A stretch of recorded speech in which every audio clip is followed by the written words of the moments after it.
چاند فیوز نہیں ہوا، ستارے فیوز نہیں ہوئے، تو اس کا مطلب ہے کوئی ایسا ہے جو اس سارے نظام کو چلا رہا ہے، تو اتنے بڑے نظام کو چلا رہا ہے، لیکن یہ انسان اپنے پیٹ کے لیے کتنا پریشان رہتا ہے، نہیں سوچتا جہاں پہ رب تعالیٰ اتنے بڑے نظام کو چلا سکتا ہے تو ہمارے چھوٹے سے پیٹ کے لیے وہ کچھ نہیں کر سکے گا۔ تو یہ سوچنا چاہیے ہمیں۔ برکات اس پوری صورت میں اس طریقے کا ذکر پھر فرمایا کہ ہم نے مٹی سے پیدا کیا، کس طریقے سے، اس وقت بھی تو کچھ بھی نہ تھا، آج تو کہتا ہے کہ روزی کے بغیر گزارا نہیں، پیسے کے بغیر گزارا نہیں، درہم و دینار کے بغیر، جگہ کے بغیر گزارا نہیں۔ الغرض انسان کہتا ہے سیٹنگ میں سیٹ ہو جاؤں، کرتے کرتے ایک دن آتا ہے کہ وہ کہتے ہیں سیٹ ہو جاؤں، لیکن قبر اس کے لیے کھود دی جاتی ہے، قبر میں رکھ دیا جاتا ہے، لوگ کہتے ہیں اس کو بائیں طرف قبلہ کی طرف موڑ دو، کہنے والا کہتا ہے اب یہ سیٹ ہو گیا۔ ہم سنتے ہیں بس جی اب یہ سیٹ ہو گیا، اوپر سے مٹی ڈال دی جاتی، یہ سیٹنگ ہے، بس سیٹنگ یہی ہے۔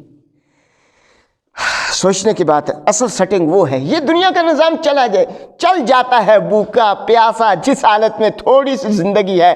حتیٰ کہ مثال کے طور پہ باہر جا رہے ہیں ہم لوگ، یا ہمارے بھائی ماشاءاللہ اللہ ان کو کامیاب کرے، ان کی پریشانیوں کا حل جو ہے نکالے غیبی خزانے سے، یہ بھی باہر جا رہے ہیں، اور مجھے امید ہے اگر ان سے بھی میں پوچھوں گا تو یہ یہی کہیں گے کہ یار جو ہم ابھی باہر جا رہے ہیں 5-10 سال کے لیے، 6 سال کے لیے، 8 سال کے لیے، 10 سال کے لیے ہم باہر جا رہے ہیں، تو ابھی ہم نے شادی وغیرہ کوئی ذمہ داری نہیں لینی، 8-10 سال کے لیے ہم باہر جا رہے ہیں، وہاں ہم کمائی کریں گے، کمائی کر کے پیسہ جمع کر کے پھر پاکستان میں آ جائیں گے، پھر شادی وغیرہ کریں گے اور دوسرے انتظامات، یا یہیں پہ آ کے کاروبار کریں گے، یہیں پہ آ کے سیٹل ہو جائیں گے۔ کیا کہتے ہیں وہاں جا کے کیا کریں گے؟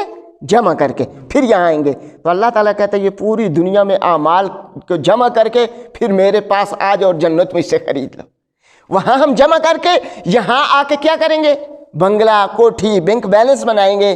رب تعالیٰ کہتے ہیں دنیا میں اپنے اعمال کے ذریعے سے جنت خرید لو، سارے کا سارے اعمال جمع کرو، میرے پاس ہو، جنت کا ٹکٹ، جنت کے کاغذات تمہارے حوالے کر دوں۔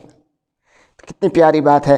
برکیف رب تعالیٰ اس میں جائے بجا اسی اللہ یعلم ما تحمل کل انثی وما تغیض الارحام وما تزداد وکل شیء عنده بمقدار۔ اللہ ہی جانتا ہے جو کسی ماں کے پیٹ میں کیا چیز ہے، یہ کیسے پیدا ہوگا، کب پیدا ہوگا۔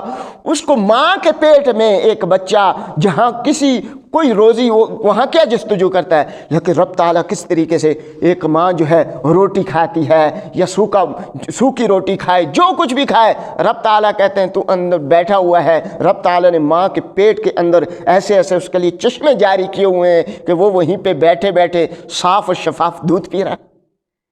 جبکہ دیکھنے کی بات ہے، سوچنے کی بات ہے کہ اس وقت تو ہل بھی نہیں سکتا تھا، رب تعالیٰ اس وقت بھی تجھے کھلاتا تھا، آج تو ہاتھ پاؤں چلا سکتا ہے اور آج نا امید ہوتا ہے۔ رب تعالیٰ کھلائے گا لیکن مدت مقرر ہے، امتحانات آئیں گے، پریشانیاں آئیں گی، ان کے بعد رب تعالیٰ دنیا بھی دے دے گا، لیکن اصل مقصد جو ہمارا ہے وہ آخرت ہے، اس کو نہیں بلانا ہے۔ عالم الغیب والشہادہ، اور یہ اس وجہ سے پریشان نہ ہونا کہ آج میں پریشان ہوں، میرے غموں کا کسی کو پتہ نہیں۔ عالم الغیب والشہادہ، تو جتنا بھی پریشان ہے، جو بھی تجھے مشکلات ہیں، رب تعالیٰ کے سامنے ہے، تو اس سے غائب نہیں ہے۔ تو رب تعالیٰ جو ہے لہو معقبات من بین یدیہ ومن خلفہ، اسی طریقے سے فرمایا کہ اللہ تبارک و تعالیٰ کے ایسے فرشتے ہیں جو انسان کی حفاظت کرتے ہیں، خاص کر کے اللہ کے نبی علیہ السلام کی حفاظت، اس کے بعد عمومی طور پہ ہر انسان کی وہ ایک طرح کی حفاظت کرتے ہیں۔ اور آگے اسی طریقے سے بتایا گیا فرشتوں کا ذکر اور رات کا ذکر، پھر اس کے آگے قل هل يستوي الاعمى والبصیر، کیا اندھا بینا اور نبینا، بینا اور نبینا کیا برابر ہو سکتے ہیں؟ کبھی نہیں ہو سکتے۔ تو اسی طریقے سے جس کو ہدایت کی روشنی ملی ہوئی ہے گویا اس کو آنکھیں ملی ہوئی ہیں، اور جو گمراہ ہے جس کو یہ روشنی نہیں ملی ہوئی تو سمجھ لو کہ نابینا ہے۔ پھر فرمایا آگے مثال دی، آسمانوں سے پانی اترتا ہے یا سیلاب آنا شروع ہو جاتا ہے، آسمانوں سے پانی اترتا ہے، سیلاب آنا شروع ہو جاتا ہے، کیچڑ ہو جاتا ہے، گندگی ہو جاتی ہے، جاگ اتنی زیادہ ہو جاتی ہے، کہنے والا کہتا ہے بس اب تو ہلاکت ہے، اب اتنا زیادہ پانی ہو گیا ہے۔ اچانک یہ ہوتا ہے جاگ نیچے بیٹھ جاتی ہے، نیچے سب کچھ نظر آنا شروع ہو جاتا ہے۔ پھر بھی بات نہ سمجھ آئے تو جب آپ بٹی میں ڈالتے ہیں سونے کو تو سونے سے زیورات بناتے ہیں، تو سونے کو بٹی میں ڈالنے سے اوپر اتنا کیچڑ جمع ہو جاتا ہے کہ نیچے سے سونا نظر نہیں آتا۔ جو خالص سونا ہے بالکل نیچے چھپ کے رہ جاتا ہے اور اوپر کیچڑ ہی کیچڑ ہوتا ہے۔ جیسے ہی کیچڑ کو ہٹایا کہ پھینک دیا جاتا ہے نیچے سے خالص سونا نکلتا ہے۔ فرمایا اسی طریقے سے یہ حق جو ہے، حق تھوڑی دیر کے لیے دب بھی جاتا ہے، اس کے اوپر کیچڑ آ جاتا ہے، لیکن آخر کار کیچڑ ہٹا دیا جائے گا، حق ظاہر ہو جائے گا۔ اسی طریقے سے یہ دنیا کی زندگی ہے، یہ جو اصل زندگی اخروی زندگی ہے جس کے اوپر یہ کیچڑ ہے، یہ ہمارا کیچڑ، ہمارے شوق، ہماری امیدیں، ہماری یہ ساری چیزیں جو ہیں یہ کیچڑ کی طرح ہیں، ہٹائی جائیں گی تو اصل حقیقت معلوم ہوگی کہ اصل زندگی کون سی ہے۔ تو یہ مثالوں سے رب تعالیٰ نے یہ سارے مسائل ذکر کیے۔ پھر فرمایا کہ اس نبی پہ کوئی نشانی کیوں نہیں نازل کی گئی، یعنی یہ جو لوگ نہیں مانتے تو طرح طرح کے سوال کرتے ہیں، فرمایا اس پہ کوئی ایسی نشانی کیوں نہیں کی گئی۔ ان اللہ یضل من، تو رب تعالیٰ فرماتے ہیں اس پہ نشانی ہم جو بھی نازل کر دیتے، یعنی اگر فرشتے بھی ان سے باتیں کرنے لگ جاتے اور مردے بھی ان سے باتیں کرنے لگ جاتے تو انہوں نے ایمان نہیں لانا تھا۔ تو فرمایا کہ اللہ جسے چاہتا ہے گمراہ کر دیتا ہے، جسے چاہتا ہے ہدایت دیتا ہے، ہدایت مانگنے والوں کو ہدایت مل جاتی ہے۔ پھر فرمایا کہ اگر اطمینان قلب حاصل نہ ہو تو لوگ کیا کرتے ہیں، مائع سنیں گے، گانے سنیں گے، وہ جو سکون، چین، کیا کہتے ہیں، میوزک روح کی غذا ہے۔ لیکن رب تعالیٰ فرماتے ہیں کہ مومن کی روح کی غذا ذکر الہی ہے۔ جب دل پریشان ہو مسجد میں آ جا، 2 رکعت نماز پڑھ، آنسو بہا اور اس طریقے سے رب تعالیٰ سے بات کر، کاننا تراہو، جیسے تو اسے دیکھ رہا ہے۔ فَإِن لَمْ تَكُنْ تَرَاهُ، اگر یہ کیفیت پیدا نہ ہو کہ میں رب باری کے سامنے ہوں، میں اسے دیکھ رہا ہوں، تو اتنی کیفیت پیدا کرنے کی کوشش کر، تو اسے نہیں بھی دیکھ رہا، وہ تو تجھے دیکھ رہا ہے۔ یہ جب کیفیت اپنے اوپر لائے گا، طاری کرے گا، رونا بھی آئے گا۔ فَإِن لَمْ تَبْكُوا فَتَبَاكَوْا، رونا نہ آئے تو رونے والی شکل بنا لینا، رب تعالیٰ تجھے چین دے دے گا۔ الا بذکر اللہ تطمئن القلوب، سبحان اللہ۔ پھر فرمایا کہ پہلے بھی رسولوں کے ساتھ مذاق اڑایا گیا لیکن ہم نے انہیں مہلت دی، اور پھر کس طریقے کا ان کا انجام ہوا، چنانچہ اس صورت میں یہ تفصیلی تذکرہ۔ پھر وَلَقَدْ أَرْسَلْنَا رُسُلًا مِّن قَبْلِكَ وَجَعَلْنَا لَهُمْ أَزْوَاجًا وَذُرِّيَّةً، اسی طریقے سے ہم نے جتنے بھی پہلے تجھ سے رسول پیدا کیے ان کی بیویاں بھی تھی، ان کی اولاد بھی تھی۔ وَمَا كَانَ لِرَسُولٍ أَن يَأْتِيَ بِآيَةٍ إِلَّا بِإِذْنِ اللَّهِ، لیکن جس نبی کے پاس بھی کوئی معجزہ آیا، کوئی نشانی آئی تو رب تعالیٰ کے حکم سے آئی، اپنی مرضی سے کوئی پیغمبر، کوئی رسول بھی کچھ نہیں کر سکتا۔ سورہ ابراہیم، بسم اللہ الرحمن الرحیم، الف لام را۔ سورہ ابراہیم، اس میں جہاں اور انبیاء کا ذکر ہے وہاں پہ ابراہیم علیہ السلام کا بھی تفصیلی ذکر، اس وجہ سے اس سورت کا نام ابراہیم رکھ دیا گیا۔ اس میں بھی اعجاز کہ قرآن جو ہے اللہ کی طرف سے نازل کرتا ہے۔ میں نے کہا کہ اکثر صورتوں میں، بعض صورتوں کے بعض پاروں میں اس طرح کی صورت نازل کرنے کا ایک مقصد یہ بھی ہے کہ جو ہے تم لوگ سمجھ لو کہ یہ اللہ کا کلام ہے۔ بارہا رب تعالیٰ یہ بتانا چاہتے ہیں کہ کل اٹھ کے میرے پاس آ جاؤ گے اور یہ نہ کہہ دینا کہ اللہ تو نے کوئی خط ہی نہیں بھیجا تھا ہم سے بات کرنے کے لیے، ہم کیا تجھ سے بات کرتے، ہم نے تو خط بھیجا تھا، تو قرآن کو کھول کے دیکھتا، کھول نہیں سکتا تھا تو علماء کے پاس بیٹھ کے سن لیتا، کچھ نہ کچھ تو کر لیتا، لیکن تو نے قرآن سے روگردانی کی، قرآن سے منہ موڑا اور ہمارے خط کو تم نے طاقوں میں سجایا لیکن اس کو کھول کے دیکھا نہیں، تو یہ جو ہے بہت بڑی لاپرواہی ہے۔ برکیف پھر اس کے اندر بھی اسی طریقے سے اعوجاج یعنی ٹیڑھے پن، اور پھر فرمایا کہ یہ قوم ایک یہ بھی کہتی تھی کہ لوگوں کا یہ بھی اعتراض تھا کہ اللہ نے قرآن عربی میں ہی کیوں نازل کیا، کسی اور زبان میں بھی تو نازل کر سکتا تھا۔ جنہوں نے نہیں ماننا طرح طرح کے اعتراضات کرتے ہیں، تو رب تعالیٰ فرماتے ہیں کہ ہم نے جتنے بھی رسول بھیجے، نبی علیہ السلام عربی تھے، اب ہم انگلش میں یا اردو میں قرآن بیچتے یا عبرانی میں بیچتے، کسی اور زبان میں قرآن اگر ہم بیچتے تو پھر وہ نبی کیسے سمجھتے؟ ہم تو جس نبی کو نبی بناتے ہیں اسی کی زبان میں قرآن نازل کرتے ہیں، تو اس وجہ سے یہ کوئی اعتراض بن نہیں پا رہا۔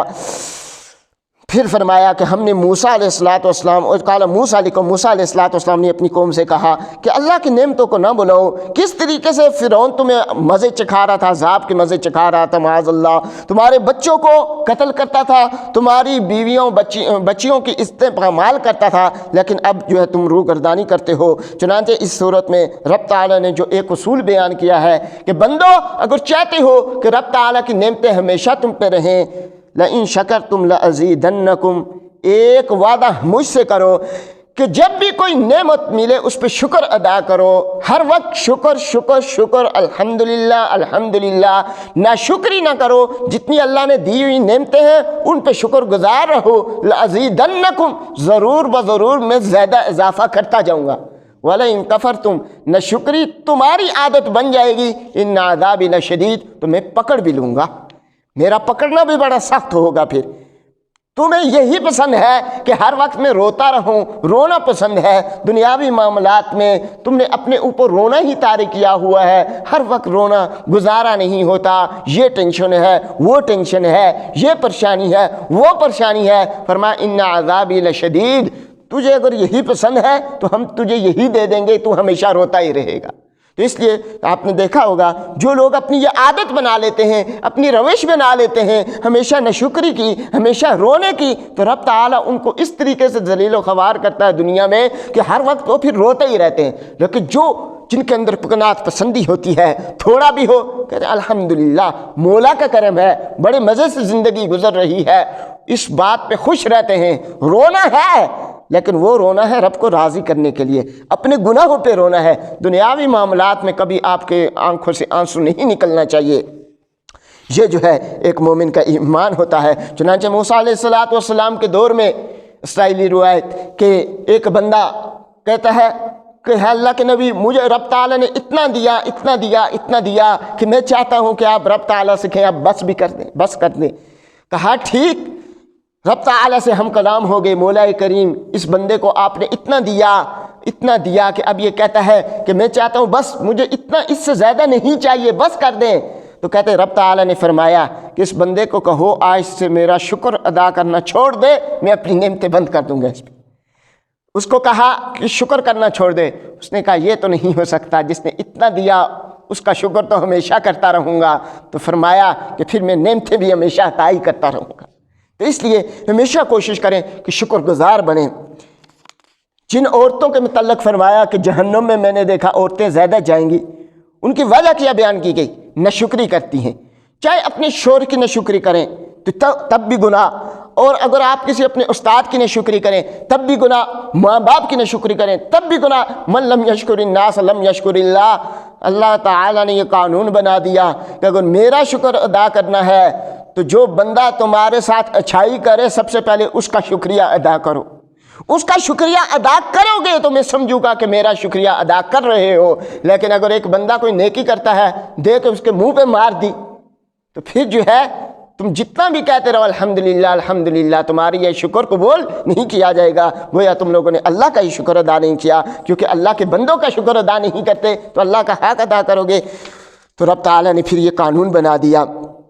وقال الذین کفروا، پھر اسی طریقے سے جن لوگوں نے کفر کیا اپنے وقت کو، رسولوں کو کس طریقے سے انہوں نے کہا کہ ہم ضرور بضرور آپ کو یہاں سے نکال دیں گے یا آپ ہمارے دین میں واپس لوٹ آئیں۔ رسولوں کو اس طریقے کی دھمکیاں ملا کرتی تھی اور رسول پھر بھی ثابت قدم رہے۔ اچھا ہاں، شیطان کہے گا کہ ان اللہ وعدکم وعد الحق، شیطان کہے گا کہ رب تعالیٰ نے تم سے وعدہ کیا، سچا وعدہ کیا، تم نے رب تعالیٰ سے وعدہ کیا، رب نے تم سے وعدہ کیا، اس نے اپنا وعدہ سچ کر کے دکھایا۔ اب جو تم مجھے کہہ رہے ہو کہ قیامت کے دن جب انسان کہے گا شیطان ہمیں ورگلاتا تھا، شیطان یہ کرتا تھا، تو فرمایا کہ میرا تو کام یہ تھا میں تمہیں دعوت دیتا رہا، تمہیں کس نے کہا میری دعوت قبول کرو؟ کیا میں تمہیں زبردستی پکڑ کے لے جاتا تھا؟ آج یہ ہے کہ فلا تلومونی ولوموا انفسکم، اب ملامت کرنا ہے تو شیطان کہے گا، ملامت کرنا تو اپنے آپ کو ملامت کرو، میں کوئی تمہیں پکڑ کے گریبان سے پکڑ کے مسجد کی طرف نہیں آنے دیتا تھا، تمہیں گھروں میں باندھ دیتا تھا،